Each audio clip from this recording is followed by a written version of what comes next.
Salam kecerdasan.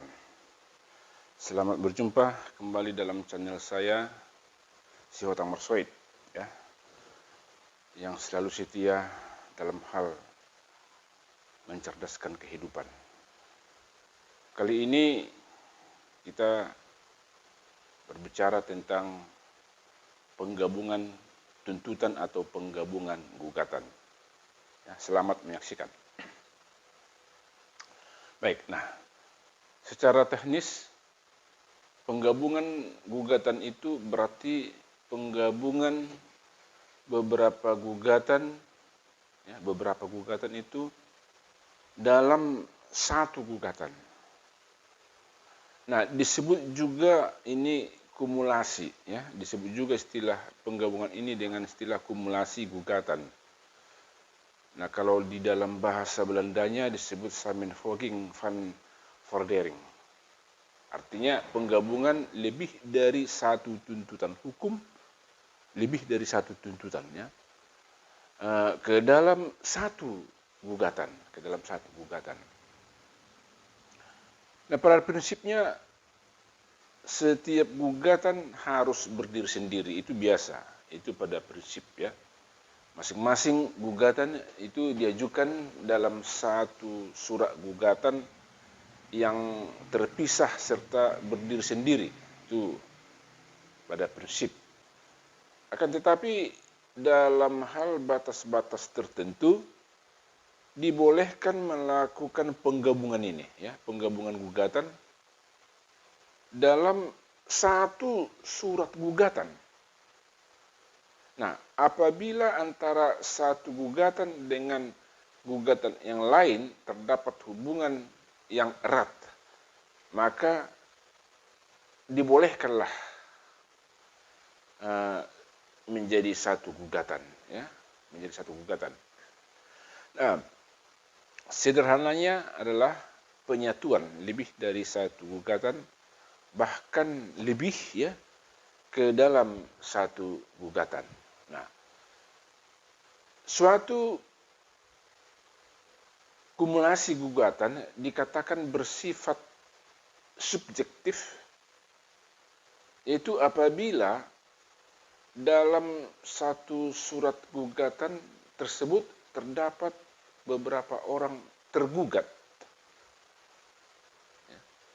Sedangkan kumulasi gugatan objektif itu dilakukan apabila pihak penggugat mengajukan beberapa hal atau objek gugatan kepada tergugat dalam satu gugatan. Nah, jadi ada dua jenis kumulasi gugatan ini, ya. Yang pertama, maksudnya ada dua sifatnya. Yang pertama bersifat subjektif, itu satu, dan satu lagi bersifat objektif, ya. Nah, jadi kumulasi gugatan yang bersifat subjektif itu adalah tentang orangnya, ya, orangnya. Sedangkan objektif itu tentang objek gugatan, ya. Nah, kumulasi subjektif dalam bentuk ini yang digabung adalah pihak, ya, pihak. Jadi kalau dikatakan pihak tentu manusia, ya, penggugat atau tergugat.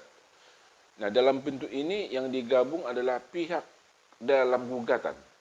Misalnya dalam surat gugatan terdapat penggugat atau beberapa penggugat melawan seorang atau beberapa orang tergugat. Nah, sehingga dapat terjadi variabel sebagai berikut. Begini dia, ya. Penggugat terdiri dari beberapa orang, itu dulu satu, ya. Penggugat terdiri dari beberapa orang berhadapan dengan seorang tergugat saja. Nah, dalam hal ini kumulasi subjektifnya terdapat pada pihak penggugat. Nah, yang B, penggugat satu orang, sedangkan tergugat terdiri dari beberapa orang. Nah, kumulasi subjektif yang terjadi dalam kasus ini berada pada pihak tergugat. Ya. Nah, dapat juga terjadi begini.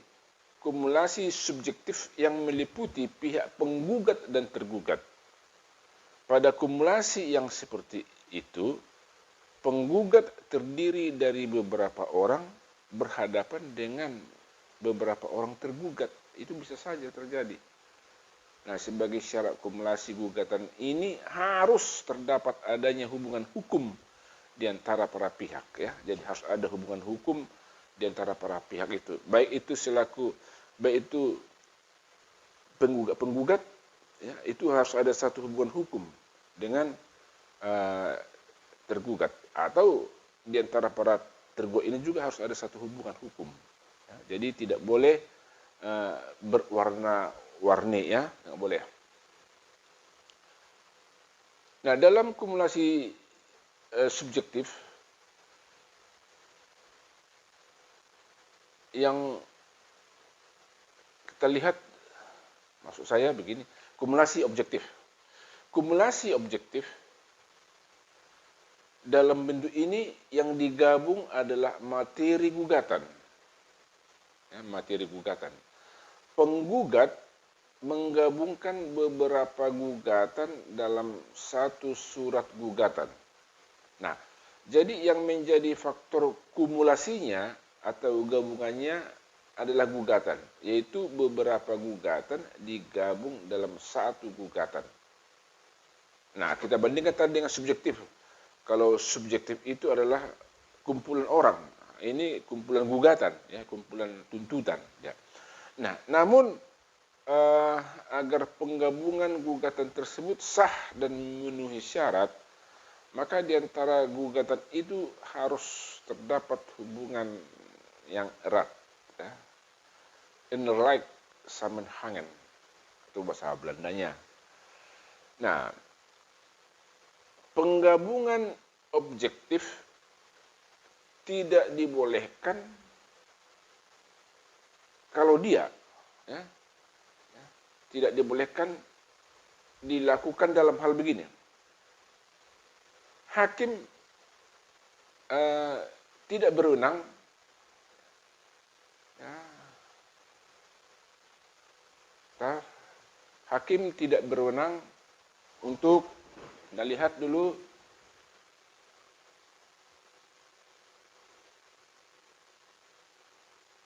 nah, hakim tidak berwenang secara relatif untuk memeriksa satu tuntutan yang diajukan secara bersama-sama dalam satu gugatan.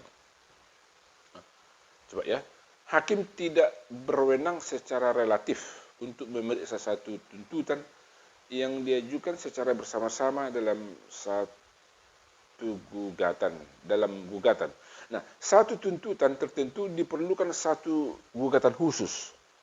Nah, itu lumrahnya. Sedangkan tuntutan lainnya diperiksa menurut acara biasa. Ya.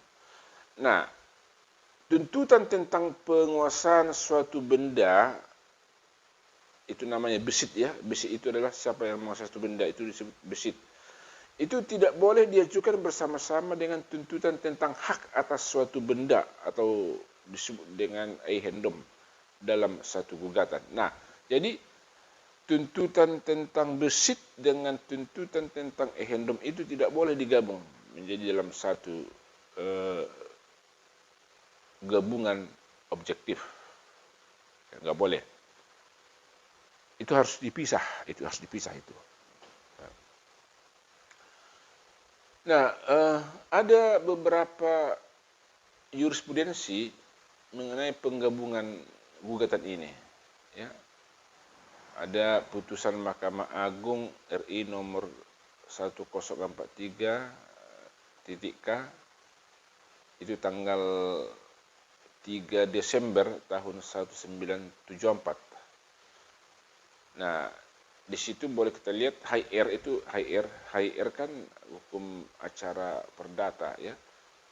Tidak mengatur hal penggabungan gugatan. Maka terserah kepada hakim dalam hal mana diizinkan gabungan itu, asal tidak bertentangan dengan prinsip cepat dan murah. Nah, itu. Nah, kemudian ada putusan Mahkamah Agung RI nomor 677 titik K ya, tahun 1972, tanggal 13 Desember tahun 1972. Nah, menurut jurisprudensi itu dimungkinkan penggabungan gugatan-gugatan jika antara gugatan-gugatan itu terdapat hubungan yang erat. Nah, tetapi adalah tidak layak dalam bentuk perkara yang satu ya, dijadikan gugatan rekonvensi terhadap perkara yang lain ya. Itu dia, nanti bisa Anda perdalami di dalam putusan Mahkamah Agung itu ya. Nah, suatu perkara yang tunduk pada suatu hukum acara yang bersifat khusus tidak dapat digabungkan dengan perkara lain yang tunduk pada hukum acara yang bersifat umum, sekalipun kedua perkara itu erat hubungannya satu sama lain ya. Jadi misalnya begini, gugatan perdata umum digabungkan dengan gugatan perdata khusus itu tidak boleh kan. Nah, seperti gugatan tentang PMH, perbuatan melawan hukum, dan tuntutan ganti rugi dengan perkara mengenai hak atas merek, nggak boleh, walaupun ada hubungan hukum yang erat. Jadi itu nggak boleh digabung. Nah, kenapa? Karena berbeda hukum acaranya, ya, berbeda hukum acaranya. Nah, ada dua manfaat daripada tujuan penggabungan gugatan ini. Apa itu? Ya. Nah, yang pertama itu mewujudkan peradilan yang sederhana. Ya, jadi dengan sistem penggabungan beberapa gugatan dalam satu gugatan dapatlah dilaksanakan penyelesaian beberapa perkara melalui proses pemeriksaan tunggal. Ya. Nah, dipertimbangkan serta diputuskan dalam satu putusan. Itu logis ya. Nah, sebaliknya jika masing-masing nanti digugat secara terpisah dan berdiri sendiri, terpaksa ditempuh proses penyelesaian terhadap masing-masing ya. Masing-masing perkara, masing-masing gugatan akan diperiksa sehingga asas peradilan tentang sederhana, cepat dan beringan ya tidak bisa ditegakkan nantinya ya. Nah, yang kedua, apa manfaatnya? Itu menghindari putusan yang saling bertentangan. Nah, manfaat lain itu melalui sistem penggabungan dapat dihindari munculnya suatu putusan yang saling bertentangan dalam kasus yang sama. Ya. Jadi misalnya A dan B, A menggugat si B, C menggugat si B. Ya. Apabila A menggugat si C terpisah dengan si B menggugat si terpisah, kan itu bisa saja nanti putusan hakim bisa berbeda, ya, bisa saja berbeda. Nah, supaya tidak berbeda, maka dibuat lebih bagus dilakukan dengan penggabungan, ya, kumulasi subjektif itu. Nah, oleh karena itu apabila terdapat koneksitas antara beberapa gugatan, cara yang efektif untuk menghindari terjadinya putusan yang saling bertentangan dengan jalan menempuh sistem kumulasi adalah dianggap yang terbaik. Ya. Nah, menurut pendapat Subjekti, untuk menghindari terjadinya putusan yang saling bertentangan mengenai kasus yang memiliki koneksitas, maka haruslah dilakukan gugatan kumulasi ini. Ya, kumulasi ini. Nah, sekarang yang mirip-mirip dengan gabungan itu adalah lagi konkursus. Nah, kumulasi yang saya bicarakan tadi itu berbeda dengan konkursus ya. Nah, konkursus itu terjadi apabila seorang penggugat mengajukan gugatan yang mengandung beberapa tuntutan yang semuanya menuju pada satu akibat hukum yang sama. Itu dia. Nah, contoh konkursus begini. Seorang kreditur, dalam hal ini adalah penggugat, menggugat para tergugat yang terikat secara tanggung renteng Jadi yang terikat secara tanggung renteng itu adalah tergugat. Nah, agar membayar hutangnya kepada penggugat. Nah, bila gugatan itu dikabulkan, ya, maka apabila salah seorang tergugat sudah membayar, maka semua hutang tergugat lainnya juga dianggap lunas. Itu dia konkursus, ya. Itu bisa saja terjadi pada seorang menggugat para firman. Firman itu adalah pemilik modal pada satu firma, ya. Itu bisa saja terjadi. Ya. Kemudian ada lagi yang namanya istilahnya intervensi. Nah, bila suatu sengketa antara penggugat dengan tergugat sedang berjalan, maka ada pihak ketiga atas kehendaknya sendiri, atas kehendak dari pihak ketiga itu sendiri, yang datang mencampuri sengketa itu. Datang dia mencampuri sengketa penggugat dengan tergugat itu. Nah, ini disebut intervensi, ya, intervensi. Jadi intervensi ini ada dua bentuk, ya, yaitu satu menyertai atau fogging, dan yang kedua adalah menengahi atau tussenkomst. Nah, dalam hal fogging atau menyertai, yaitu pihak ketiga tadi mencampuri sengketa yang sedang berlangsung antara penggugat dengan tergugat dengan bersikap memihak kepada salah satu pihak. Ya, memihak kepada salah satu pihak. Nah, biasanya itu memihak pada tergugat biasanya, ya. Nah, dan tujuannya adalah untuk melindungi kepentingan hukumnya sendiri. Ya, melindungi kepentingan hukumnya sendiri, kepentingan hukum dari pihak ketiga tadi yang mencampuri itu, dengan jalan membela salah satu pihak yang bersengketa. Ya. Dalam hal menengahi atau tussenkomst, itu terdapat penggabungan dari beberapa tuntutan, karena pihak ketiga mengajukan tuntutan juga. Nah, jadi dia datang mengintervensi perkara antara penggugat dengan tergugat, ya. Lalu dia mengajukan tuntutan juga di samping adanya tuntutan dari penggugat terhadap tergugat, ya. Nah, pihak ketiga menuntut haknya sendiri, baik itu terhadap penggugat maupun terhadap tergugat. Juga tujuannya adalah untuk memperjuangkan kepentingannya sendiri. Nah, itulah tentang kumulasi, ya, dan penggabungan dan intervensi, ya, yang saya jelaskan dalam penjelasan berikut.